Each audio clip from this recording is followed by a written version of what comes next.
বন্ধুরা, আজকে আমরা একটু ঘুরতে যাব। কোথায় ঘুরতে যাব বলো তো? চলো, একজনের বাড়িতে যাব ঘুরতে।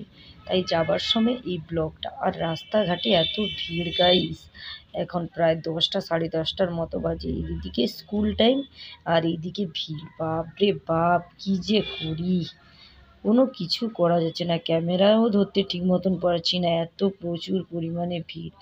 একদিকে লরি, একদিকে বাস, একদিকে ট্রেকার, একদিকে বাইক। উফ, মরে গেলাম। কি বাপ রে বাপ ভিড় গাইস! ধার মধ্যেও তোমাদেরকে একটু ভিডিও করে দেখালাম কি পরিমাণে ভিড়। তাই দেখো, আর ওই রাস্তা দিয়ে আমার যাওয়া হলো না। তাই আমি রাস্তার এক সাইড দিয়ে, লরিটার পিছন দিয়ে সাইড কেটে কেটে যাচ্ছি। এত পরিমাণে ভিড় থাকলে আমি কি আর মাঝ রাস্তা দিয়ে যেতে পারবো? তাই যেতে পারবো না। তাই আমি চেষ্টা করছি তোমাদেরকে দেখানোর জন্য। তার জন্য আমি এক সাইড দিয়ে দেখাচ্ছি কি পরিমাণে ভিড়।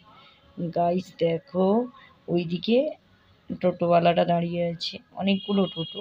সেই টোটোটায় যে হাত বাড়িয়ে দেখালো, ওই টোটোটায় 4জন অলরেডি বসে গেছে, 2জন যাবে।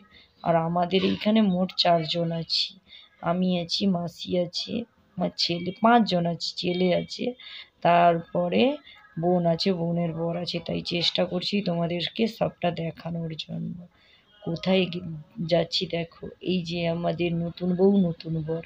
নতুন বউ সুন্দর করে সেজে নিয়েছে, কিন্তু অবশ্য ঠান্ডা লাগছে, এই জন্য একটু চাদরটা ঘুরে নিয়েছে। চাদর মতলব নয়, এগুলো ছোট ছোট স্কার্ফ গাইস। দেখো, এই জন্য আমরা দাঁড়িয়ে আছি, কাকুটা ছাড়ছে না। তাই চেষ্টা করছি তোমাদের সঙ্গে সবটা দেখানোর। আর চলো তাহলে যাওয়া যাক। আর যেতে যেতে আমরা গল্প করছি, আজকে কি দিনটা রে বাবা! আজকে এমন দিনে এসছি যে এত ভিড়, বাবারে বাপরে! এরকম 4জন গল্প করতে করতে যাচ্ছি গাইস দেখো। আর টোটোটা চলতে একটু শীত করছে, হালকা হালকা বাতাস লাগছে, তো হালকা হালকা কুয়াশা আছে। তাই দেখো, তাই তোমাদেরকে দেখাচ্ছি যে রাস্তা দেখো, ওই দিকের রাস্তাটাই কি পরিমাণে ভিড় ছিল, আবার যেই রাস্তাটাই ভিড় প্রচুর। তাই তোমাদেরকে দেখাচ্ছি রাস্তাটার দু সাইডে ভিড় কেমন আছে বর্তমানে আমরা ওই রাস্তা থেকে অন্য রাস্তায় চলে আসতে ভিড়টা অল্প একটু কমেছে। তাই তোমাদের সঙ্গে ভিডিও করে দেখানো। আর এই যে দেখো, কত বাঁধাকপি, ফুলকপি চলে যাচ্ছে গাড়ি গাড়ি করে গাইস, সবই বাজারে চলে যাচ্ছে।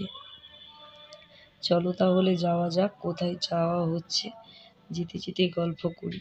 কিন্তু যেতে যেতে একটা কথা মনে পড়লো, এই রাস্তায় কাছে একটা মন্দির আছে, সেটা হলো হটলাকর মন্দির। ওখানে যদি যাই বন্ধুরা, তোমাকে দেখাবো ওটা।